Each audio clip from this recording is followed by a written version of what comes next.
আসসালামু আলাইকুম প্রিয় শিক্ষার্থী বন্ধুরা, তোমরা সবাই কেমন আছো? আশা করি তোমরা সবাই ভালো আছো, নিরাপদে আছো। আজকের ক্লাসে তোমাদের সবাইকে আমি স্বাগতম জানাচ্ছি। তোমরা যারা যারা আমার আজকের ক্লাসটি করতেছো সবাইকে আমার অন্তরের অন্তঃস্থল থেকে স্বাগতম জানাচ্ছি। আমি তানজিরুল হোসেন রাব্বি, প্রভাষক, ফিনান্স, ব্যাংকিং ও বীমা, কৃষি বিশ্ববিদ্যালয় কলেজ। কৃষি বিশ্ববিদ্যালয় কলেজের অনলাইন এই প্ল্যাটফর্মে নতুন একটি অধ্যায় নিয়ে তোমাদের সামনে হাজির হয়েছি। শিক্ষার্থী বন্ধুরা, তোমরা ইতিমধ্যে আমার বীমা অধ্যায়ের উপর একটি ক্লাস করেছো, রাইট? দশম অধ্যায়ের উপর আমরা অলরেডি একটা ক্লাস করছি। আজকে আমরা 11তম অধ্যায় নিয়ে আলোচনা করব ইনশাল্লাহ। তবে তার আগে তোমাদের একটি কাজ আছে। আমি একটু দেখি যে কারা কারা আমার সাথে ক্লাসে জয়েন করেছো, রাইট? আমার সাথে অনেকেই ক্লাসে জয়েন করেছো, অনেকেই আমার সাথে ক্লাসে জয়েন করেছো। এখন তোমাদের কাজ হলো, তোমরা যারা যারা আমার ক্লাসে জয়েন করেছো, you have just written down your class roll in the comment section, right? Comment সেকশনে তোমরা অবশ্যই তোমাদের রোল নাম্বারটি লিখে দাও। আর আমি ক্লাসটা আমার ওয়ালে শেয়ার করে দিচ্ছি এবং বিভিন্ন গ্রুপে শেয়ার করে দিচ্ছি, আমার পেজে শেয়ার করে দিচ্ছি, যাতে HSC business studies, finance, banking ও বীমার বন্ধুদের জন্য এই ক্লাসটার মাধ্যমে কানেক্টেড হওয়া সহজ হয়। শিক্ষার্থী বন্ধুরা, তোমরাও এই ক্লাসটা তোমাদের বিভিন্ন ফেসবুক পেজ এবং বিভিন্ন মেসেঞ্জার গ্রুপ বা তোমাদের নিজ নিজ ওয়ালে অবশ্যই শেয়ার করে দাও। শিক্ষার্থী বন্ধুরা, আজকের ক্লাস থেকে তোমাদের যদি কোনো কমেন্টস থাকে, তোমাদের যদি কোনো জিজ্ঞাসা থাকে, অবশ্যই সেটা আমার ফেসবুক পেজের মেসেঞ্জারে জানাতে পারো, অথবা আজকের এই ক্লাসের কমেন্ট সেকশনে you just put your query. After the end of this class I will try to explain you in a better way. তো শিক্ষার্থী বন্ধুরা, আমরা ফিনান্স, ব্যাংকিং ও বীমা দ্বিতীয় পত্র একটি অধ্যায় অলরেডি পড়ে ফেলেছিলাম বীমা অংশে। সেটা হলো বীমা সম্পর্কে প্রাথমিক আলোচনা বা বীমা সম্পর্কে প্রাথমিক ধারণা, রাইট? আমরা আজকে লাইফ ইন্স্যুরেন্স বা জীবন বীমা সম্পর্কে আলোচনা করব। তোমরা ইতিমধ্যে তোমরা খেয়াল করো, ইতিমধ্যে তোমাদের স্ক্রিনে তোমরা আজকের এই ক্লাস বা এই অধ্যায়ের শিখন ফলগুলো পেয়ে গেছো। আমি যদি এখন শিখন ফলগুলো একটু পড়ার চেষ্টা করি, তোমরা দেখো এই পাশে তোমরা শিখন ফলগুলো দেখতে পাচ্ছ। শিক্ষার্থী বন্ধুরা, যে আমরা আজকের ক্লাসটি, এই অধ্যায়টি কেন করব, এই অধ্যায়ের অবশ্যই আমাদের কিছু শিখন ফল আছে। After the end of this lecture you can explain the conception of life insurance, you can explain the different types of life insurance, you can explain the salient feature of life insurance, you can discuss the contract agreements procedure of life insurance. That means how can you get a life insurance with the insurance company. তো এই শিখন ফলগুলো অবশ্যই আমাদের আজকের এই একটা ক্লাসে যে আমরা অর্জন করতে পারবো তা না, হয়তো আমরা একটা বা দুইটা বা তিনটা ক্লাসে আমাদের এই অধ্যায়টা শেষ করার চেষ্টা করব। আজকের এই ক্লাসে আমি দুটো বিষয় নিয়ে আলোচনা করার চেষ্টা করব। একটা হলো জীবন বীমার ধারণা ও বৈশিষ্ট্য, আর একটা হলো জীবন বীমার প্রকারভেদ। তাহলে শিক্ষার্থী বন্ধুরা, আমি ক্লাসে ঢুকে যাচ্ছি। এখন তোমাদের সামনে আমি তিনটা পিকচার নিয়ে আসছি, তোমরা যদি একটু খেয়াল করো। শিক্ষার্থী বন্ধুরা, এই পাশে দেখো, এই পাশে তোমরা তিনটা পিকচার দেখতে পাচ্ছ। তোমরা যদি একটু খেয়াল করো, এই পাশে দেখো তিনটা পিকচার দেখতে পাচ্ছ। এই যে তিনটা পিকচার তোমরা দেখতে পাচ্ছ, এই তিনটা পিকচারের একটা কাহিনী আছে। তো এই কাহিনীটা বর্ণনা করার আগে, উপরের এই চিত্রগুলো থেকে তুমি কি বুঝতে পারছো এটা বর্ণনা করার আগে, আমি ব্যক্তিগতভাবে আমার একটি একেবারে খুব ক্লোজ ফ্রেন্ডের একটি হৃদয় বিদারক ঘটনা আজকে তোমাদের সামনে আমি শেয়ার করব। 2004 সালে বরিশাল জেলা স্কুল থেকে আমরা একসাথে পাশ করেছিলাম। আমার ওই মরহুম বন্ধুটির নাম হলো সাদ্দাম হোসেন। তিনি বরিশাল জেলা ছাত্র লীগের সহসভাপতি ছিল এবং ব্যক্তিগতভাবে আমার খুবই খুবই পরিচিত একজন অন্তরঙ্গ বন্ধু। তো বন্ধুটি একেবারে আমাদের মতো হাস্যোজ্জ্বল ছিল, প্রাণচঞ্চল ছিল, বয়স 32 নিয়ার অ্যাবাউট 33, একেবারে তরতাজা একটি বন্ধু। আমরা প্রায়শই বিভিন্ন মিটিং বা বিভিন্ন প্রোগ্রামে আমরা অ্যাটেন্ড করতাম। তো আমার এই বন্ধু মরহুম সাদ্দাম হোসেন হঠাৎ করে এই যে গত মাসে হঠাৎ করে সে হসপিটালাইজ হলো। ঢাকার একটা নামকরা হার্টের প্রবলেম নিয়ে, হৃদ রোগ নিয়ে সে একটা মেডিকেলে একটা হসপিটালাইজ হলো। কিন্তু পরের দিনই তার হার্টে রিং বসাতে গিয়ে, আল্লাহ তাকে জান্নাতুল ফেরদৌস দান করুক, আমি আমার বন্ধুর জন্য সবসময় দোয়া করি। তো হার্টে রিং বসাতে গিয়ে আমার ওই বন্ধুটি ইন্তেকাল ফরমান। আল্লাহ তাআলা তার পরিবারের উপরে এই যে তিনি যে নাই, এই শোককে কাটানোর শক্তি দান করুক এবং আমার বন্ধুর কবরকে জান্নাতের বাগান দান করুক। তো ঠিক এই যে তিনটা পিকচার আমরা এখন দেখতে পাচ্ছি তোমাদের সামনে, আমি যদি সেই তিনটা পিকচার তোমরা অলরেডি এই পাশে তোমরা দেখতে পাচ্ছ শিক্ষার্থী বন্ধুরা, দেখো এই যে তিনটা পিকচার এখন তোমরা দেখতে পাচ্ছ। দেখো প্রথম পিকচারে কি, প্রথম পিকচারে দেখা যাচ্ছে একটা হাস্যোজ্জ্বল পরিবার, একটা সলভেন্ট পরিবার, একটা চার্মিং এবং একটা খুব পিসফুল লাইফ লিড করতেছে এরকম একটা পরিবার দেখা যাচ্ছে, হাজবেন্ড ওয়াইফ এবং তাদের দুটো সন্তান। দ্বিতীয় ছবিতে আমরা কি দেখতে পাচ্ছি, এই পরিবারের যে ওয়েজ আর্নার বা পরিবারের যে সোর্স অফ ফিনান্স কর্তাধর ব্যক্তিটি হঠাৎ করে কোনো একটা অ্যাক্সিডেন্টে মারা গেল। এবং এই যে মারা গেল এই প্রভাবটাই তৃতীয় পিকচার, দ্যাট মিনস শেষ পিকচারে দেখো এই পরিবারের যে তার মারা যাওয়ার পর এই পরিবারটির যে কি অবস্থা হবে। This picture is enough to explain the miserable condition after the death of his husband or source of finance, wage earner ব্যক্তিটি বা কর্তাধর ব্যক্তিটি মারা যাওয়ার সাথে সাথে এই পরিবারের উপরে যেই মানসিক দুর্যোগ বা যেই অপূরণীয় ক্ষতি নেমে আসবে সেটা কিন্তু এই একটা পিকচারই কিন্তু এখানে বর্ণনা করে দিচ্ছে। এই পিকচার থেকে বলা, এই পিকচারে এই যে পরিবারের যে কর্ত্রী বা যে ব্যক্তি মারা গেল তার যে ওয়াইফ, তার চোখে একটা কি বলবো, একটা দুর্দশা, একটা হতাশা, বা সামনের লাইফ গুলো আমি কিভাবে লিড করব, এরকম কিন্তু একটা ছবি বা এরকম আমরা বলতে পারি যে এরকম একটা ছাপ তার চোখে মুখে ভেসে আসছে। এবং এই ছবিতে কিন্তু ফিনান্সিয়াল সলভেন্সি যেটা আমরা প্রথম ছবিতে দেখেছিলাম, সেই ফিনান্সিয়াল সলভেন্সি সামনের জীবনে থাকবে না।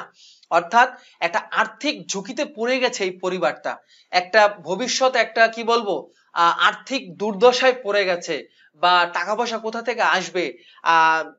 ওই ব্যক্তিটি যতদিন জীবিত ছিল, ওয়েজ আর্নার যে ব্যক্তিটি যতদিন জীবিত ছিল, পরিবারটি যেভাবে ফিনান্সিয়ালি সলভেন্ট অবস্থায় চলে আসতেছিল, টাকা পয়সা নিয়ে কোনো চিন্তা ছিল না, ছেলেদের শিক্ষা পড়াশোনার কোনো খরচ নিয়ে চিন্তা ছিল না, day to day life lead করা, স্ট্যান্ডার্ড অফ লিভিং, মানসম্মত একটা জীবন ব্যবস্থা লিড করা নিয়ে কোনো চিন্তা ভাবনা তাদের ছিল না।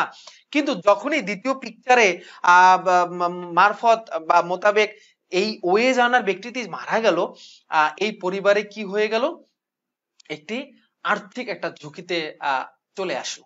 তো এরকম দুর্ঘটনা কিন্তু তোমার আবার বাবা মায়ের জীবনে ঘটতে পারে। অর্থাৎ তোমার আমার ফ্যামিলিতে কে ইনকাম করে, in my family, in your family there must be one wage earner, that means our father. In some different cases our mother also wage earner, but different cases. কিন্তু as usual বা সাধারণভাবে দেখা যায় একটা ফ্যামিলিতে wedge earner বা salary provider হিসাবে, source of finance হিসাবে আমাদের বাবাই কিন্তু কাজ করে থাকে। কিন্তু বয়স বেশি হলে যেভাবে যে কোনো সময় সে পঙ্গু হয়ে যেতে পারে, বা একটা দুর্ঘটনায় অ্যাক্সিডেন্টলি সে আগের মতো কর্মক্ষম নাও থাকতে পারে, এরকম ঘটনা কিন্তু প্রায় বিভিন্ন ফ্যামিলিতে ঘটে থাকে। তো যদি সে মারা যায়, তোমার আমার বাবা বা ওয়েজ আর্নার যদি মারা যায়, আর্থিকভাবে সক্ষম বা সোর্স অফ ফিনান্স হিসাবে আমার ফ্যামিলি, তোমার ফ্যামিলিতে যিনি মানি প্রোভাইড করতেছে, তোমার আমার শিক্ষা ব্যয়, আমাদের জীবন ধারণের জন্য চিকিৎসা ব্যয়, খাদ্য সামগ্রী ব্যয়, এই যে উৎস হিসাবে যিনি কাজ করছেন, তিনি যে কোনো সময় দুর্ঘটনায় পতিত হতে পারে, বার্ধক্যে যেতে পারে, অসুস্থতা, পঙ্গুত্ব, loss of accident associated with his life may causes. তো তার মৃত্যুতে আমরা কিন্তু একটা আর্থিক ঝুঁকিতে পড়ে যাব। আর এরকম আর্থিক ঝুঁকিতে যদি পড়ে যাই তাহলে কি হবে? তোমার আমার জীবন অমানিসাগ্রস্ত হবে, তোমার আমার জীবনে অন্ধকার নেমে আসবে। তবে তোমার আমার জীবনে এই যে আর্থিক ঝুঁকি বিদ্যমান, এই আর্থিক জীবনের সাথে সংশ্লিষ্ট এই আর্থিক ঝুঁকি মোকাবেলা করার জন্য আমাদের এক ধরনের আর্থিক প্রতিরক্ষা ব্যবস্থা আছে, তাকে বলা হয় লাইফ ইন্স্যুরেন্স, তাকে বলা হয় জীবন বীমা। অর্থাৎ আমাদের জীবনের সাথে সংশ্লিষ্ট বিভিন্ন ধরনের ঝুঁকি, যেমন মৃত্যু, বার্ধক্য, পঙ্গুত্ব, অসুস্থতা জনিত বিভিন্ন ঝুঁকি, যেই ঝুঁকির কারণে আমরা আর্থিকভাবে ক্ষতিগ্রস্ত হতে পারি, তবে এই আর্থিক ক্ষতিগ্রস্ত মোকাবেলা করার জন্য, এই আর্থিক ঝুঁকি মোকাবেলার জন্য যেই প্রতিরক্ষা ব্যবস্থা আমাদের আছে সেটা হলো লাইফ ইন্স্যুরেন্স। অর্থাৎ জীবন বীমা হলো বীমা গ্রহীতা এবং বীমা কোম্পানির ভিতরে এমন একটি লিখিত চুক্তি, যার মাধ্যমে তোমার আমার মৃত্যুর পর বা তোমার আমার পঙ্গুত্ব বা আমাদের বাবা মা বা বীমা গ্রহীতার জীবনের উপরে যদি কোনো ক্ষতি এসে যায়, ওই ক্ষতির এগেনস্টে প্রিমিয়াম প্রদানের প্রতিশ্রুতির বিপরীতে বীমা কোম্পানি তার জীবনের নিশ্চয়তা প্রদান করবে। অর্থাৎ পুরো জীবন তো তুমি আমি দান করতে পারবো না, কিন্তু জীবনের একটা নিশ্চয়তা দিতে পারবো। এখানে নিশ্চয়তা বলতে বোঝাচ্ছে কি, এখানে পরিপূর্ণ ক্ষতিপূরণ আমরা দিতে পারবো না, কিন্তু জীবনটা থাকা কালে তোমার পরিবার যেরকম একটা ছাতা হিসাবে তুমি পরিবারে থাকতা, পরিবারের আর্থিক কোনো চিন্তা করা লাগতো না, after your death insurance company will take this burdensome. অর্থাৎ এই বোঝাটা, এই আর্থিক ক্ষতি মোকাবেলার যে বোঝাটা, যেটা তুমি বহন করতে, মানে তোমার ফাদার বহন করতো, জীবন বীমা করা থাকলে after your father, date of your father, এই বোঝাটা, এই দায়িত্বটা জীবন বীমা কোম্পানি নিয়ে থাকবে। তাহলে এটাই হলো কি জীবন বীমা বা লাইফ ইন্স্যুরেন্স পলিসি। তাহলে শিক্ষার্থী বন্ধুরা, ছোট্ট করে যদি আমি বলি জীবন বীমা কি, জীবন বীমা হলো জীবনের সাথে সংশ্লিষ্ট আর্থিক ঝুঁকি মোকাবেলার প্রতিরক্ষা ব্যবস্থাকে জীবন বীমা বলা হয়। Life insurance is a contract against the risk associated with your life, right? শিক্ষার্থী বন্ধুরা, এখন আমরা ছোট্ট একটা ভিডিও দেখবো এবং এই ভিডিওটা দেখার মাধ্যমে আমরা জীবন বীমার আরো কিছু বিষয়, কনসেপ্ট ক্লিয়ার হবে। তাহলে চলো আমরা ভিডিওটা একটু দেখি।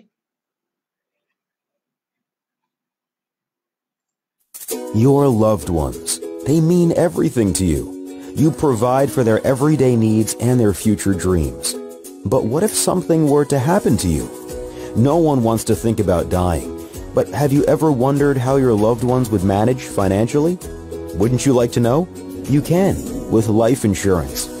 Having life insurance means that if you were to die, your loved ones would receive money that would allow them to pay funeral costs, monthly bills and living expenses, any outstanding debt, including medical bills, credit cards, and mortgage, and allow them to finance future needs like your children's education or your spouse's retirement.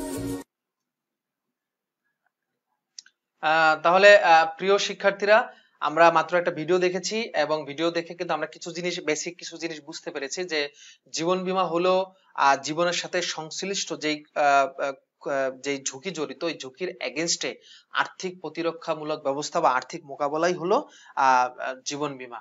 এখানে জীবনের সাথে কিন্তু শুধু যে তোমার ফাদারের জীবন জড়িত তা না, এখানে কিন্তু তোমার জীবনগুলো জড়িত। কারণ তোমার ফাদারের জীবন যদি না থাকে, সে যদি মারা যায়, তাহলে কিন্তু আরো বিভিন্ন ক্ষতি এখানে বা আরো বিভিন্ন ঝুঁকি এসে যাবে। যেমন তোমরা যে এখন পড়ালেখা চালু করতেছো, এই পড়ালেখার খরচটা তোমরা নির্বাহ করতে পারবে কিনা, তোমরা একটা ভালো বাসা ভাড়া করে থাকতেছো, এখানে তোমরা থাকতে পারবে কিনা, একটা ভালো কলেজে পড়তেছো, সেটা তোমরা পড়তে পারবে কিনা। Number of risk associated not only your father life but also your life, and life insurance cover as a umbrella all of these sorts of financial risks, right? এখন আমরা দেখব শিক্ষার্থী বন্ধুরা জীবন বীমার কিছু বৈশিষ্ট্য আছে। জীবন বীমা কিন্তু অবশ্যই মানব জীবন সংশ্লিষ্টতা, এটা কিন্তু কোনো সম্পত্তি বীমা না। খেয়াল করো, আমরা এখানে দেখতে পাচ্ছি জীবন বীমার ক্ষেত্রে কি দেখা যাচ্ছে, এখানে জীবন সংশ্লিষ্ট। জীবন বীমা সাথে কি সংশ্লিষ্ট, এখানে একটা জীবন সংশ্লিষ্ট।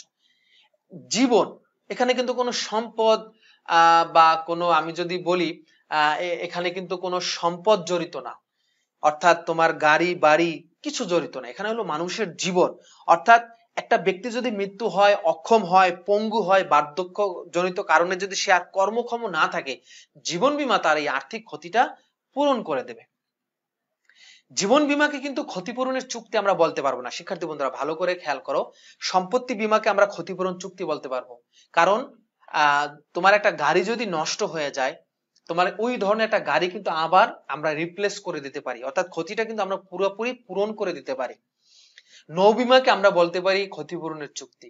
ফায়ার ইন্স্যুরেন্স, অগ্নি বীমাকে আমরা বলতে পারি ক্ষতিপূরণের চুক্তি, কারণ তোমার যদি একটা নৌযান দুর্ঘটনায় পড়ে নদী বা সাগরে ডুবে যায়, ওই ধরনের কিন্তু একটা নৌযান বীমা কোম্পানি তোমাকে রিপ্লেস করে দিতে পারবে। তোমার যদি একটা কোম্পানির একটা মেশিন আগুনে পুড়ে গিয়ে ক্ষতিগ্রস্ত হয়, ওই ধরনের মেশিন তোমাকে কিন্তু কোম্পানি রিপ্লেস করে দিতে পারবে। ওই ধরনের কোম্পানি তোমার এই মেশিনটা কেনার জন্য যে পরিমাণ অর্থ দরকার সেটা কিন্তু কোম্পানি কম্পেনসেট করতে পারবে। But in case of life, তোমার বাবা মারা গেলে এই ধর তোমার এই বাবার জীবন কি কেউ ফেরত দিয়ে দিতে পারবে না। তুমি মারা গেলে তোমার এই জীবন কি রিপ্লেস করে দেওয়া সম্ভব না। এই জন্য জীবন বীমাকে ক্ষতিপূরণের চুক্তি বলা হয় না, জীবন বীমাকে বলা হয় নিশ্চয়তার চুক্তি। অর্থাৎ এখানে তোমাকে অর্থ প্রদানের নিশ্চয়তা দেবে, অর্থ প্রদানের প্রতিশ্রুতি দেবে। অর্থাৎ বীমা গ্রহীতার জীবনের হানি হলে বা তার মৃত্যু হলে, তার মৃত্যুর কারণে তার ফ্যামিলির যে ক্ষতি হবে, আর্থিক ক্ষতি, এটা পুষিয়ে দেওয়ার জন্য বীমা কোম্পানি অর্থ প্রদানের প্রতিশ্রুতি দেবে। For this reason life insurance is not called as a contract of indemnity, it is called contract of assurance। অর্থাৎ জীবন বীমাকে নিশ্চয়তার চুক্তি বলা হয়, ক্ষতিপূরণের চুক্তি বলা হয় না। বীমাযোগ্য স্বার্থ, জীবন বীমায় বীমাযোগ্য স্বার্থ বলতে বোঝায় বীমাকৃত জীবনে বীমা গ্রহীতার আর্থিক স্বার্থ। বীমাকৃত জীবনে বীমা গ্রহীতার আর্থিক স্বার্থ, যেমন এখানে তুমি যদি পিকচারটা একটু ভালো করে খেয়াল করো শিক্ষার্থী বন্ধুরা, এই বীমাকৃত জীবন অর্থাৎ আমার জীবনের উপর কিন্তু আমার আর্থিক স্বার্থ আছে, আমার জীবনের উপরে আমার ওয়াইফের আর্থিক স্বার্থ আছে, আমার জীবনের উপরে আমার সন্তানের আর্থিক স্বার্থ আছে, এমনকি আমার সম্পদের উপরে আমার আর্থিক স্বার্থ আছে। যদিও সম্পদটা আমরা এখানে আলোচনা করতেছি না, এখানে আমরা আলোচনা করতেছি বীমাকৃত জীবন, মানে আমার জীবন যদি বীমা করা হয় তাহলে আমার স্ত্রীর কিন্তু এখানে আর্থিক স্বার্থ আছে, আমার সন্তানের কিন্তু এখানে কি আছে, আর্থিক স্বার্থ আছে। এই আর্থিক স্বার্থ থাকার কারণে আমার ওয়াইফ আমার জীবনের উপরে বীমা করতে পারবে, আমার সন্তান আমার জীবনের উপরে বীমা করতে পারবে। কিন্তু তোমরা ছাত্র আমি শিক্ষক, আমাদের ভিতরে সম্পর্ক কি, teacher student relationship. I cannot make a insurance on your life, vice versa you cannot make a insurance on my life, কারণ আমার জীবনের উপর তোমার কিন্তু আর্থিক স্বার্থ নাই। আমি মারা গেলে তুমি কিন্তু আর্থিকভাবে ক্ষতিগ্রস্ত হবে না, তুমি মারা গেলে আমি কিন্তু আর্থিকভাবে ক্ষতিগ্রস্ত হব না। কিন্তু তুমি যদি আমার সন্তান হও তাহলে আমি মারা গেলে তুমি আর্থিকভাবে ক্ষতিগ্রস্ত হবে। এটাকে বলা হয় বীমাযোগ্য স্বার্থ। আর এই বীমাযোগ্য স্বার্থ থাকার কারণেই আমরা কিন্তু জীবন বীমা করতে পারবো, otherwise we can not make any contract of life insurance without insurable interest, right. চূড়ান্ত সদ্বিশ্বাসের সম্পর্ক, এখানে বীমা গ্রহীতা তার জীবনের সাথে সংশ্লিষ্ট সকল রোগ বালাই থাকলে সেটা সঠিকভাবে প্রেজেন্ট করবে।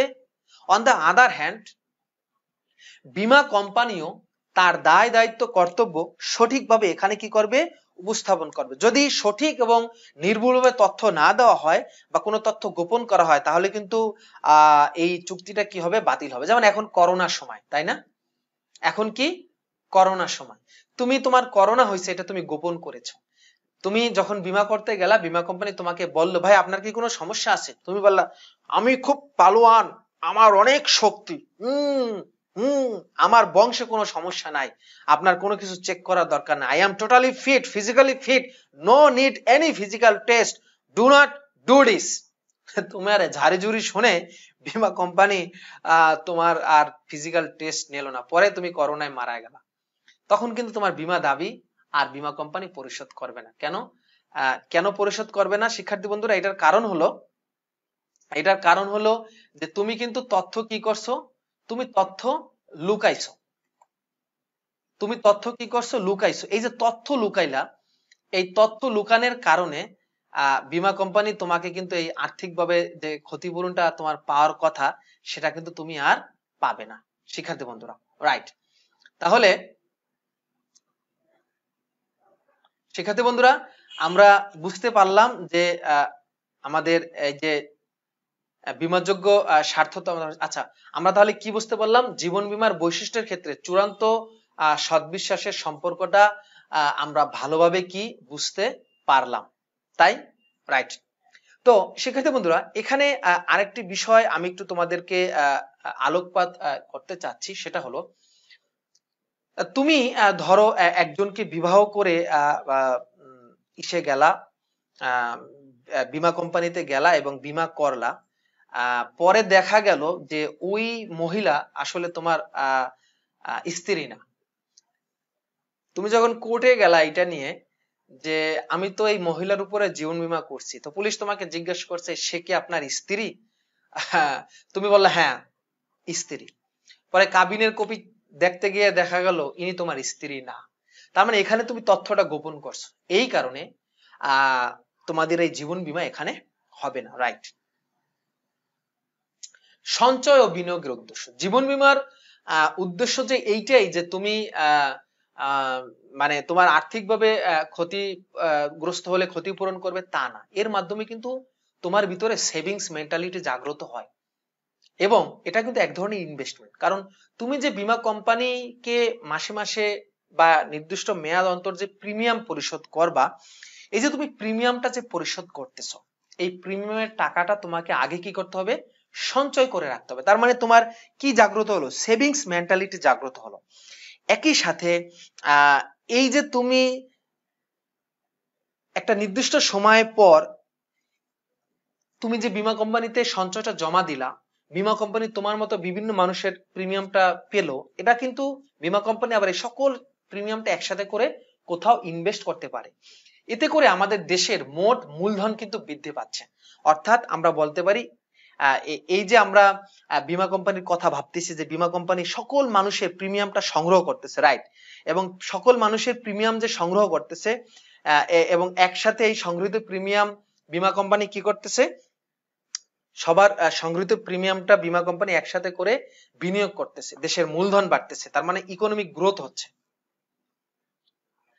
মনোনয়ন ও হস্তান্তর। জীবন বীমার ক্ষেত্রে অবশ্যই গুরুত্বপূর্ণ একটা বিষয় হলো মনোনয়ন ও হস্তান্তর। অর্থাৎ তোমার মৃত্যুর পর তোমার এই যে বীমা দাবি বীমা কোম্পানি পরিশোধ করবে, এটা কাকে করে যাবে, অর্থাৎ নমিনি কি হবে, এটা অবশ্যই তোমাকে আগে থেকে ঠিক করে যেতে হবে। বীমা গ্রহীতা একাধিক ব্যক্তিকে মনোনয়ন দিয়ে যেতে পারে। মেয়াদী বীমার ক্ষেত্রে বীমা গ্রহীতা ইচ্ছা করলে বীমাপত্রের উপর তার সত্ত্ব হস্তান্তরও করতে পারে এবং এই বিষয়টা খুবই গুরুত্বপূর্ণ। মৃত্যুর আগেই কিন্তু এই মনোনয়নটা দিয়ে যেতে হবে, না হলে কিন্তু পরবর্তীতে অনেক মানুষ এসে বলবে যে উনি আমার শ্যালক লাগে, আমি বীমা দাবি পাওয়ার যোগ্যতা রাখি। একজন এসে বলল সে আমার নানা লাগে, আমি বীমা দাবি পাওয়ার যোগ্যতা রাখি। একজন এসে বলল সে আমার হাজবেন্ড লাগে, আমি বীমা দাবি পাওয়ার যোগ্যতা রাখি। একজন এসে বলল সে আমার বাবা লাগে, চাচা লাগে, মামা লাগে, ফুপা লাগে, খালু লাগে, জ্যাঠা লাগে, অনেক কথা আসতে পারে।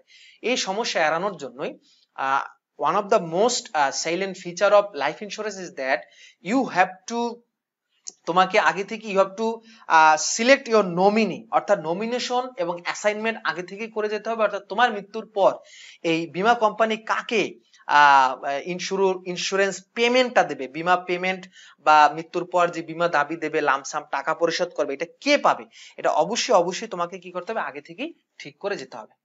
সমর্পণ মূল্য, যেটাকে আমরা বলি সারেন্ডার ভ্যালু। দেখো ছবিতে কি দেখা যাচ্ছে? সারেন্ডার করছে, মানে আমরা যে জীবন বীমা করলাম 50 বছরের জন্য করলাম, অর্থাৎ আমার মৃত্যুর আগ পর্যন্ত জীবন বীমাটা করলাম, এরকম কিন্তু আমি জীবন বীমা করতে পারি, রাইট? এখন এখানে একটি বিষয় খুবই গুরুত্বপূর্ণ প্রিয় শিক্ষার্থীরা, সেটা তোমরা অবশ্যই মাথায় রাখতে হবে।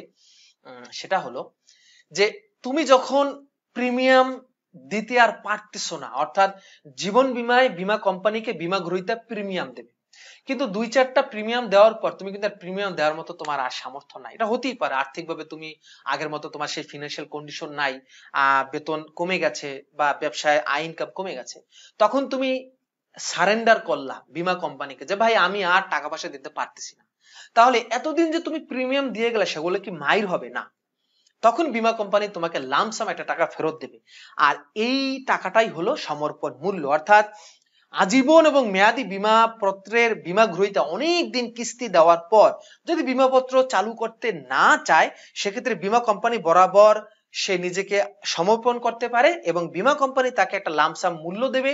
ওই মূল্য কি বলা হয়? সমর্পণ মূল্য বা সারেন্ডার ভ্যালু। মর্টালিটি টেবিল, মৃত্যুহার পেঞ্জি। জীবন বীমায় মৃত্যু ঝুঁকির উপরেই কিন্তু প্রিমিয়ামের হার নির্ভর করবে। সাধারণত যুবক বয়স অর্থাৎ 40 বা 45 বছর পর্যন্ত মানুষ কিন্তু কম মারা যায়, বাট আফটার 50 ইয়ার্স, 50 বছরের পর দেখবা 50 বছর বয়সী মানুষের চেয়ে এর পরের বছর 51-52 থেকে শুরু করে এই এইজের মানুষ কিন্তু বেশি মারা যায়। তো ও ক্ষেত্রে প্রিমিয়ামের হার বেশি হবে। আর যুবক বা ইয়ং এজ মানুষ যখন বীমা করে তার প্রিমিয়ামের হারটা কম হয়। তো এখানে আমার একটা জিনিস বীমা কোম্পানির দরকার, একটা স্ট্যাটিস্টিক্স দরকার, একটা পরিসংখ্যান দরকার, যে এই অঞ্চলে বা এই বয়সের এই এইজের রেঞ্জে কত মানুষ মারা যাচ্ছে প্রতি হাজারে, মেল কত ফিমেল কত। এই রেটটা যদি বীমা কোম্পানির হাতে থাকে তাহলে কিন্তু তারা অ্যাপ্রক্সিমেট করতে পারে, তারা একটা অ্যাজাম্পশন করতে পারে, বা তারা একটা কিন্তু ধারণা করতে পারে যে না, এই রেটের উপরে এই এই এই রেঞ্জে আমরা এত পরিমাণ প্রিমিয়াম নির্ধারণ করব। এটা হলো মৃত্যুহার পঞ্জি, এটা একটা পরিসংখ্যান, এটা বীমা কোম্পানির খুবই দরকার হয়। শিক্ষার্থী বন্ধুরা, আমরা এতক্ষণ আলোচনা করছি জীবন বীমা কি, জীবন বীমার বৈশিষ্ট্য। Now we are going to discuss about classification of life insurance. জীবন বীমা কিন্তু বিভিন্ন ধরনের হতে পারে। আমরা এখন সেই জীবন বীমার প্রত্যেকটা পার্ট আলাদা করে এখানে দেখব। তোমরা আমাদের সাথে থাকবে এবং অবশ্যই তোমরা আমাদের সাথে শেষ পর্যন্ত থাকবে। আর যদি কেউ আমার ক্লাসটা এখন মিস করো, লাইভ ক্লাসের পর আমাদের কলেজের পেজে ক্লাসটা দেওয়া থাকবে, ওখান থেকেও কিন্তু তুমি পরবর্তীতে ক্লাসটা করতে পারবে। অথবা তুমি যদি চাও আমার ইউটিউব চ্যানেলে চলে গেল, ওখানে আমি ক্লাসটা আপলোড করে রাখবো, ওখানে তোমরা ইনশাল্লাহ দেখবে। But before that, hit the subscribe button, click the notification bell, then you will be able to get new classes from Hussain sir, right? আমরা এখন জীবন বীমার প্রকারভেদ দেখব। প্রথমে আমরা দেখব on the basis of duration, অর্থাৎ মেয়াদের ভিত্তিতে জীবন বীমা কয় ভাগে ভাগ করা যায়। মেয়াদের ভিত্তিতে সাধারণত জীবন বীমাকে 3 ভাগে ভাগ করা যায়: মেয়াদি বীমাপত্র, আজীবন বীমাপত্র, আর একটা হলো সাময়িক বীমাপত্র। একটা হলো মেয়াদি বীমাপত্র, আজীবন বীমাপত্র, সাময়িক বীমাপত্র। এই 3টা বীমাপত্র মেয়াদের ভিত্তিতে আমরা দেখে থাকি কমন, এবং এই 3টা থেকে কিন্তু তোমাদের অবশ্যই পরীক্ষায় প্রশ্ন আসবে। উদ্দীপক দিয়ে বলবে জনাব রহিম সাহেব উদ্দীপকে কোন ধরনের বীমাটি করতে চেয়েছিল ব্যাখ্যা করো, বা উদ্দীপকে জনাব সালাম সাহেবের গৃহীত বীমাপত্রটি কোন ধরনের ব্যাখ্যা করো।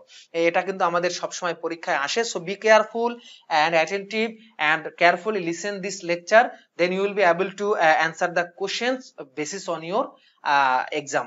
ওকে, এক্সামে আসার কোশ্চেন গুলো তোমরা সহজেই অ্যান্সার দিতে পারবে। তাহলে প্রথমে আমরা দেখবো শিক্ষার্থী বন্ধুরা, আমরা প্রথমে দেখবো মেয়াদি বীমাপত্র, যেটাকে ইনডনমেন্ট পলিসি বলে। মেয়াদি বীমাপত্রকে কি বলা হয়? ইনডনমেন্ট পলিসি। শিক্ষার্থী বন্ধুরা, মেয়াদি বীমাপত্র আমি এখন একটা অ্যানিমেশন দিয়ে বুঝাচ্ছি, তোমরা ভালো করে খেয়াল করো। তোমাদের সামনে দেখো একজন ব্যক্তির তার জীবনের বিভিন্ন এইজ চলে আসছে, অর্থাৎ এই ব্যক্তিটি, আমি যদি তোমাদেরকে একটু দেখাই তোমরা বুঝতে পারবা। এই ব্যক্তিটি 25 বছর বয়সে কেমন ছিল, 40 বছর বয়সে কেমন ছিল, 50 বছর বয়সে কেমন ছিল, এবং 65 বছর বয়সে কেমন ছিল। এই ব্যক্তিটির বিভিন্ন এইজের অবস্থা এখানে দেওয়া আছে, রাইট? এখন এই যে মেয়াদি বীমাপত্র, এটা কিন্তু একটা চুক্তি। চুক্তিটা এমন যে বীমা গ্রহীতা একটি নির্দিষ্ট বয়সে পদার্পণ করলে, বীমা গ্রহীতা একটা নির্দিষ্ট বয়সে পদার্পণ করলে, যেমন এখানে 65 বছরকে কিন্তু বলা হচ্ছে, অর্থাৎ এই ছবিটা তার 65 বছরকে নির্দেশ করছে। অর্থাৎ এখানে বীমা গ্রহীতা 65 বছরে পদার্পণ করলে সে বীমা কোম্পানি থেকে বীমা দাবি পাবে। বীমা গ্রহীতা একটা নির্দিষ্ট বয়সে পদার্পণ করলে সে বীমা কোম্পানি থেকে উল্লেখিত বীমাপত্রে উল্লেখিত নির্দিষ্ট পরিমাণ অর্থ বীমা দাবি হিসাবে সে পাবে। অথবা সে যদি ওই নির্দিষ্ট বয়সের আগে মারা যায়, যেমন এখানে সে যদি 50 বছর বয়সে মারা যায়, সেক্ষেত্রে বীমা কোম্পানি তার উত্তরাধিকারী বা তার নমিনিকে বীমা দাবি পরিশোধ করবে। অর্থাৎ বীমা চুক্তিতে যে পরিমাণ অর্থ দেওয়ার কথা ছিল, নির্দিষ্ট বয়সে যাওয়ার আগে যদি বীমা গ্রহীতা মারা যায়, তাহলে তার রেখে যাওয়া উত্তরাধিকারী বা তার নমিনিকে বীমা কোম্পানি বীমা দাবি পরিশোধ করবে। তাহলে শিক্ষার্থী বন্ধুরা, আমি আবারও বলতেছি, ব্যাপারটা কি দাঁড়ালো? মেয়াদি বীমাপত্র হলো এমন এক ধরনের চুক্তি যেখানে বীমা গ্রহীতা নির্দিষ্ট বয়সে পদার্পণ করলে বীমা চুক্তিতে উল্লেখিত পরিমাণ অর্থ বীমা কোম্পানি পরিশোধ করবে, অথবা নির্দিষ্ট বছরে পদার্পণের আগে যদি সে মারা যায়, তাহলে তার নমিনি বা উত্তরাধিকারীকে বীমা কোম্পানি বীমা চুক্তিতে উল্লেখিত অর্থ বীমা দাবি হিসাবে পরিশোধ করবে। এখানে যেমন সে 65 বছরে যদি পদার্পণ করে, যেহেতু বীমা চুক্তিতে এরকম ছিল যে 65 বছর পর্যন্ত তাকে বাঁচতেই হবে, এই নির্দিষ্ট বয়সে যদি সে পদার্পণ করে, তাহলে বীমা কোম্পানি তাকে বীমা দাবি পরিশোধ করবে। আদারওয়াইজ এর আগে যদি সে মারা যায়, ধরো 50 বছর বয়সে যদি সে মারা যায়, তাহলে সে তো অবশ্যই বীমা দাবিটা পাবে না, যেহেতু সে মরহুম হয়ে গেছে। সেক্ষেত্রে বীমা কোম্পানি তার উত্তরাধিকারী বা তার নমিনিকে এই বীমা দাবিটা পরিশোধ করবে। এটা হলো মেয়াদি বীমা পত্র। এখন শিক্ষার্থী বন্ধুরা, এই যে আমরা মেয়াদি বীমাপত্র পড়ছি, এই মেয়াদি বীমাপত্রকে আবার 5 ভাগে ভাগ করা যায়, যেটা তোমাদের বইতে আছে। আমি ডিটেলস এখন আর বলবো না, জাস্ট আমি একটু হালকা আলোচনা করে যাচ্ছি। 1 নম্বর হলো সাধারণ মেয়াদি বীমাপত্র, যেটা মেয়াদি বীমাপত্রের মতোই নির্দিষ্ট বয়সে পদার্পণ করলে বীমা গ্রহীতা, অথবা নির্দিষ্ট বছরে পদার্পণ করার আগে মারা গেলে বীমা গ্রহীতার মনোনীত উত্তরাধিকারী বীমা দাবি পাবে। আরেকটা হলো বিশুদ্ধ মেয়াদি বীমাপত্র। এক্ষেত্রে যেই নির্দিষ্ট মেয়াদের জন্য বীমাপত্র খোলা হয়, ঠিক ওই মেয়াদ উত্তীর্ণ হলেই বীমা গ্রহীতা বীমা দাবির অর্থ লাভ করবে। আর যদি ওই ব্যক্তি মারা যায়, তাহলে কিন্তু তার উত্তরাধিকারী কোনো টাকা পাবে না। এটাকে বলা হয় বিশুদ্ধ মেয়াদি বীমাপত্র। তাহলে আমরা কিন্তু সাধারণ মেয়াদি বীমাপত্রের সাথে বিশুদ্ধ মেয়াদি বীমাপত্রের একটু পার্থক্য দেখলাম। সেটা হলো, সাধারণ মেয়াদি বীমাপত্রের ক্ষেত্রে কিন্তু বীমা গ্রহীতা মারা গেলে উত্তরাধিকারীরা কিন্তু বীমা দাবি পেত, কিন্তু বিশুদ্ধ মেয়াদি বীমাপত্রের ক্ষেত্রে এই সুযোগটি আর থাকছে না। আরেকটি মেয়াদি বীমাপত্র আছে যাকে বলা হয় যৌথ জীবন মেয়াদি বীমাপত্র। এক্ষেত্রে 2 বা ততোধিক জীবনকে একসাথে নির্দিষ্ট একটা মেয়াদের জন্য এই বীমা পলিসিটি খোলা হয়, যেটাকে যৌথ জীবন মেয়াদি বীমাপত্র বলে। এখানে যে কোনো একজন যদি মারা যায়, তাহলে কিন্তু ওই মনোনীত ব্যক্তিদের বীমা কোম্পানি বীমা দাবি পরিশোধ করবে। শিক্ষাবৃত্তি বীমাপত্র, এখানে হলো তোমার সন্তান সন্ততির লেখাপড়ার যে খরচটা, এই স্বার্থে এই বীমাপত্রটা নেওয়া হয়। তুমি যদি মারাও যাও, তোমার স্কুল কলেজের বেতন তোমার বাবা যেহেতু দিত, যেহেতু সে নাই, বীমা কোম্পানি এটা মানে কি করবে, বিয়ার করবে। আরেকটি মেয়াদি বীমাপত্র আছে যাকে বলা হয় বহুমুখী উদ্দেশ্য সম্পন্ন বীমাপত্র। এটা হলো শুধুমাত্র মৃত্যু না, এটা মৃত্যু কভার করবে, পঙ্গুত্ব কভার করবে, অসুস্থতা কভার করবে, এমনকি বেকারত্ব কভার করবে, সন্তানের লেখাপড়া, মেয়েদের বিবাহ, সকল কিছু একসাথে কভার করবে। অর্থাৎ কোনো একটা সমস্যা যখন পড়বে, বীমা কোম্পানি তোমার এই সমস্যার সমাধানের জন্য বীমা দাবি পরিশোধ করবে। তাহলে শিক্ষার্থী বন্ধুরা, আমার বিশ্বাস মেয়াদি বীমাপত্র কি এবং মেয়াদি বীমাপত্রের বিভিন্ন ধরন, টাইপস অফ এন্ডোনমেন্ট পলিসি আমরা এখন দেখেছি। এখন আমরা দেখব আজীবন বীমাপত্র, যার নাম হলো হোল লাইফ ইন্স্যুরেন্স। আজীবন শব্দটা মানে হলো আজীবন ভালোবেসে গেলাম মানে আজীবনই প্রিমিয়াম দিতে হবে, এরকম কিছু কথা বলতেছে, রাইট? তাহলে চলো আমরা আজীবন বীমা পত্র সম্পর্কে একটু আলোচনা করি। আবার আগের মতো সেই যে আমাদের বীমা গ্রহীতার জীবনের বিভিন্ন বয়স সেটা চলে আসছে। এই আজীবন বীমা চুক্তি এমন একটা চুক্তি যেখানে আমাদের যে বীমা গ্রহীতা আছে, এই বীমা গ্রহীতা একটা নির্দিষ্ট মেয়াদ অর্থাৎ তার মৃত্যুর আগ পর্যন্ত কি করবে, প্রিমিয়াম দিয়েই যাবে। আবারও বলতেছি, আজীবন বীমাপত্রের ক্ষেত্রে বীমা গ্রহীতা তার মৃত্যুর আগ পর্যন্ত, এটা 65 বছরে মারা যেতে পারে, 70 বছরে মারা যেতে পারে, 80 বছরে মারা যেতে পারে, 90 বছরে মারা যেতে পারে, but till his death he have to pay the premium to insurance company. মৃত্যুর আগ পর্যন্ত কি করতে হবে, বীমা গ্রহীতা বীমা কোম্পানিকে আজীবন মানে মৃত্যুর আগ পর্যন্ত প্রিমিয়াম দেওয়া যাবে। তবে শুধুমাত্র যখনই সে মারা যাবে তখন বীমা কোম্পানি তার নমিনি বা তার উত্তরাধিকারীকে কি করবে, ওই বীমা চুক্তিতে উল্লেখিত অর্থ মানে বীমা দাবি পরিশোধ করবে। তাহলে বিষয়টা কি দাঁড়ালো আমরা আবার একটু দেখি। শিক্ষার্থী বন্ধুরা ভালো করে খেয়াল করো, আজীবন বীমা পত্র হলো এমন একটি বীমা চুক্তি যেক্ষেত্রে বীমা গ্রহীতা তার মৃত্যুর আগ পর্যন্ত প্রিমিয়ামের টাকা পরিশোধ করতে থাকবে, অথবা প্রিমিয়ামের টাকাটা একসাথে পরিশোধ করবে। প্রিমিয়ামের যত মানে চুক্তি অনুযায়ী প্রিমিয়ামের, ধরো আমি 65 বছর বয়স পর্যন্ত বীমা করছি, তাহলে ওই বয়স পর্যন্ত আমি প্রিমিয়াম দিয়ে যাব, অথবা ওই বয়স পর্যন্ত আমার যত টাকা প্রিমিয়াম দেওয়া লাগে সেটা এককালীন আমি বীমা কোম্পানিকে দিয়ে যাব। তবে আমি যখনই মারা যাব, যখনই আমার মৃত্যু ঘটবে, তখনই বীমা কোম্পানি আমাকে কি করবে, বীমা দাবি পরিশোধ করবে। তার মানে এখানেও আমরা বলতে পারি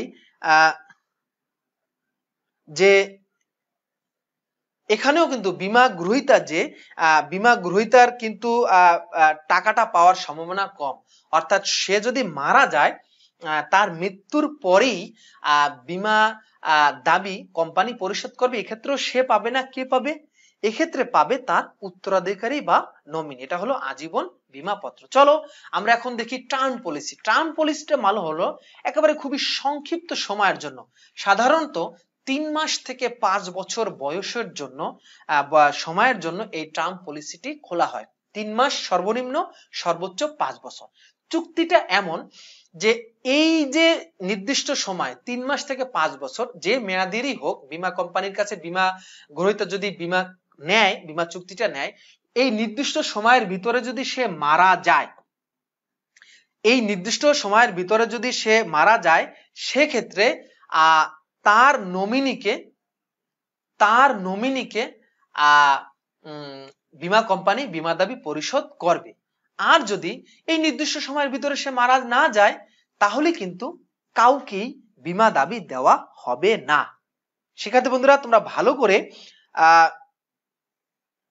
জিনিসটা খেয়াল করো। আমি আবারও বলতেছি যে টার্ম পলিসি হলো 3 মাস থেকে 5 বছর সময়ের জন্য এই বীমা পলিসিটি নেওয়া হয়।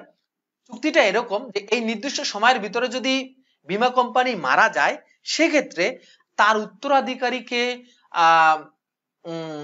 তার উত্তরাধিকারীকে বীমা কোম্পানি বীমা দাবি পরিশোধ করবে। তবে এই নির্দিষ্ট সময়ের ভিতরে যদি সে মারা না যায়, অর্থাৎ এই নির্দিষ্ট সময়ের পরেও যদি সে জীবিত থাকে, সে তো বীমা দাবি পাবেই না, তার উত্তরাধিকারীকেও বীমা দাবি পরিশোধ করা হবে না। তাহলে এই যে তিনটা আমরা বীমা পড়লাম, মেয়াদি বীমাপত্র, আজীবন বীমাপত্র এবং সাময়িক বীমাপত্র, তিনটার ভিতরে কিন্তু বেসিক তিনটা পার্থক্য আছে। সেটা হলো মেয়াদি বীমাপত্রের ক্ষেত্রে উত্তরাধিকারী বীমা দাবি পাবে। এখানে কি বলছে আমি আবার একটু পড়ি, যে বীমাপত্রের মাধ্যমে প্রতিশ্রুতি দেওয়া হয় বীমা গ্রহীতা নির্দিষ্ট বয়সে পদার্পণ করলে বীমাপত্র উল্লিখিত নির্দিষ্ট অর্থ প্রদান করা হবে, অথবা উক্ত সময়ের পূর্বে বীমা গ্রহীতা মারা গেলে তার মনোনীত ব্যক্তি পাবে। অর্থাৎ মেয়াদি বীমাপত্রের ক্ষেত্রে আমরা দেখছি সে যদি নির্দিষ্ট বয়সে পদার্পণ করে সে পাবে, আর নির্দিষ্ট বয়সে যদি সে মারা যায় তাহলে তার উত্তরাধিকারী পাবে। আর আজীবন বীমার পত্রের ক্ষেত্রে তার পাওয়ার কোনো সম্ভাবনা নাই, সে আজীবন বীমার টাকাটা পরিশোধ করবে, প্রিমিয়ামটা পরিশোধ করবে, অথবা এককালীন প্রিমিয়াম দিয়ে যাবে, শুধুমাত্র তার মৃত্যুতে তার নমিনি এই টাকাটা পাবে। সেক্ষেত্রে বন্ধুরা তোমাদের জন্য আমি এই বিষয়টা আবারও একটু রিক্যাপ করতেছি, কারণ এখান থেকে প্রায়শই আমাদের পরীক্ষায় প্রশ্ন আসে। আমি আবারও রিক্যাপ করতেছি মেয়াদি বীমাপত্র। তাহলে আমরা দেখি মেয়াদি বীমাপত্র হলো এমন একটা বীমা চুক্তি যেখানে নির্দিষ্ট বয়সে যদি বীমা গ্রহীতা পদার্পণ করে, ধরো 65 বছর বয়স, সেক্ষেত্রে সে বীমা দাবিটা পাবে। আর ওই নির্দিষ্ট বয়সে পদার্পণের আগে যদি সে মারা যায় তার নমিনি বীমা দাবি পাবে। এটা হলো মেয়াদি বীমাপত্র। আজীবন বীমাপত্রের ক্ষেত্রে সে মৃত্যুর আগ পর্যন্ত বীমা প্রিমিয়াম দিয়েই যাবে, অথবা একটা নির্দিষ্ট বয়স পর্যন্ত যত প্রিমিয়াম আসে সব টাকা একসাথে বীমা কোম্পানিকে দিয়ে যাবে। যদি সে মারা যায় বীমা কোম্পানি তাকে বলতে তার উত্তরাধিকারীকে বীমা দাবি পরিশোধ করবে। আর সাময়িক বীমাপত্রের ক্ষেত্রে একটা নির্দিষ্ট সময়ের জন্য বীমা করবে, তবে ওই নির্দিষ্ট সময়ের ভিতরে যদি সে মারা যায় তাহলে কোম্পানি তার উত্তরাধিকারীকে বীমা দাবি পরিশোধ করবে। আর ওই নির্দিষ্ট সময়ের ভিতরে যদি সে মারা না যায় অর্থাৎ জীবিত থাকে তাহলে কিন্তু কেউ বীমা দাবি পাবে না। রাইট। এই সাময়িক বীমাপত্র আবার দুই ধরনের, একটা হলো স্বল্পকালীন সাময়িক বীমাপত্র আর একটা হলো নবায়নযোগ্য সাময়িক বীমাপত্র, যেটা নির্দিষ্ট সময়ের পরে তুমি নবায়ন করার একটা সুযোগ থাকে। সেক্ষেত্রে বন্ধুরা এখন তোমাদের সামনে একটা ছবি এসেছে যে যুবক বছর বয়সে তুমি কোন বীমাটা তোমার জন্য ভালো হবে, বিবাহিত হলে কোন বীমাটা তোমার ভালো হবে, বিবাহিত সন্তান সহ কোন বীমাটা ভালো হবে, বিবাহিত সন্তান অনেক বড় হয়ে গেছে, মানে তুমি বুড়া হয়ে গেছো, বয়স্ক হয়ে গেছো, তখন তোমার জন্য কোন বীমাটা ভালো হবে। অবশ্যই এটা আমার কমেন্টসে জানাবে অথবা আমাকে মেসেঞ্জারে জানাবে। যেভাবেই হোক you just give a feedback on this question. Right. তাহলে আমরা একটু আগে মেয়াদের ভিত্তিতে বীমাটা কিরকম হয় সেটা দেখেছি। এখন আমরা দেখবো বীমা সালামি মানে প্রিমিয়াম পরিশোধের ভিত্তিতে বীমাটা কয় ধরনের হয় সেটা আমরা দেখব। সাধারণত প্রিমিয়ামের ভিত্তিতে বীমাটা দুই ধরনের হয়, একটা হলো একক কিস্তি বীমাপত্র আর একটা হলো সমকিস্তি বীমাপত্র। একক কিস্তি বীমাপত্র হলো এখানে এক কিস্তিতে সকল প্রিমিয়াম বীমা কোম্পানিকে বীমা গ্রহীতা পরিশোধ করবে। আর যদি এটা সমকিস্তি বীমাপত্র হয় সেক্ষেত্রে মোট প্রিমিয়ামের টাকাকে কিস্তিতে, অর্থাৎ আমরা বার্ষিকীর অঙ্ক করেছিলাম না, অ্যানুইটি বা বার্ষিকী সিস্টেমে মাসিক কিস্তি অথবা ষান্মাসিক কিস্তিতে অথবা সমানভাবে কিস্তিতে বীমা কোম্পানিকে বীমা গ্রহীতা পরিশোধ করবে। বীমা গ্রহীতার সংখ্যার ভিত্তিতে অর্থাৎ কতজন বীমা গ্রহীতা এটার উপর ডিপেন্ড করে বীমাকে কয়েক ভাগে ভাগ করা যায়। একটা হলো একক জীবন বীমাপত্র আর একটা হলো বহু জীবন বীমাপত্র। তাহলে প্রথমে আমরা দেখি একক জীবন বীমাপত্রটা কি। একক জীবন বীমাপত্র হলো এখানে একটা মাত্র লাইফ কভার করবে, অর্থাৎ তুমি শুধুমাত্র একটা জীবনকে এখানে বীমাটা করতে পারবে। আর যদি তুমি বহু জীবন বীমাপত্র করো সেক্ষেত্রে তুমি একাধিক লাইফ কভার করতে পারবে আন্ডার দিস লাইফ ইন্স্যুরেন্স। তবে এটার আবার দুইটা ভাগ, একটা হলো যৌথ জীবন বীমাপত্র আর একটা হলো শেষ উত্তরজীবী জীবন বীমাপত্র। যৌথ জীবন বীমাপত্র হলো এখানে তুমি ৩-৪ জন মিলে একসাথে জীবন বীমাপত্রটা করতে পারো, যেমন তোমার বাবা মা তুমি ৩ জন মিলে একটা জীবন বীমাপত্র করলা, এটাকে আমরা বলবো জয়েন্ট লাইফ পলিসি। এখানে যে কোনো একজন মারা গেলে, হয় তোমার বাবা আগে মারা গেল, তুমি আগে মারা গেলা বা মা আগে মারা গেল, with the date of any insured person, যে কোনো একজন বীমা গ্রহীতার মৃত্যুর সাথে সাথে বীমা কোম্পানি তোমাদেরকে বীমা দাবি পরিশোধ করবে। বাট শেষ উত্তরজীবী বীমাপত্র এটা হলো এখানে সবাইকেই মারা যেতে হবে, অর্থাৎ তোমার বাবা মারা গেল বীমা কোম্পানি বীমা দাবি পরিশোধ করবে না, তোমার মা মারা গেল বীমা দাবি পরিশোধ করা হবে না। কিন্তু শেষ বীমা মানে একেবারে শেষে যে জীবিত থাকবে শুধুমাত্র তাকেই কি করা হবে, শেষ জীবিত ব্যক্তিটি যখনই মারা যাবে তখনই কিন্তু বীমা দাবি পরিশোধ করা হবে। এবং ৩ জনের কেউই কিন্তু বীমাটা পাবা না, বীমা দাবির টাকা পাবা না। কে পাবে? মনোনীত উত্তরাধিকারী পাবে। আর যেহেতু তোমরা কেউ পাচ্ছ না তোমাদের জীবিত অবস্থায়, তাই এটার প্রিমিয়ামের হারটা অনেক অনেক কম। এখন আসো বীমা দাবি পরিশোধের ভিত্তিতে বীমাকে আবার দুই ভাগে ভাগ করা যায়।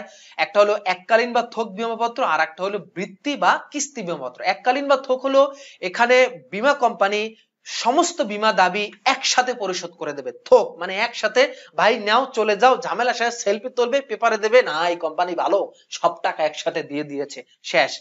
আর কিস্তি বীমাপত্র হলো এখানে কিস্তিতে বীমা কোম্পানি তোমাকে বীমা দাবি পরিশোধ করবে, অর্থাৎ বীমা কোম্পানি কখনো সব টাকা একসাথে পরিশোধ করবে না, ভেঙে ভেঙে ভেঙে ভেঙে আস্তে আস্তে অল্প অল্প টাকা তোমাকে পরিশোধ করবে। এটা তোমার জন্য ভালো, অনেকটা পেনশনের মতো। তাহলে শিক্ষার্থী বন্ধুরা আজকে লং একটা ক্লাস নিয়েছি, রাইট? একটা ম্যারাথন ক্লাস করেছো তোমরা হুসাইন স্যারের সাথে। জীবন বীমার আজকে 3টা টপিক আমরা পড়েছি। জীবন বীমা কি, ফিচার্স অফ জীবন বীমা এবং classification of types of life insurance, right? তোমরা যারা আজকে আমার সাথে এতক্ষণ ধরে ক্লাসে ছিল সবাইকে আমি ধন্যবাদ জানাই। উপরে দুইটা লিংক এসেছে, একটা হলো আমার YouTube channel Tanzil Hossain Rabbi.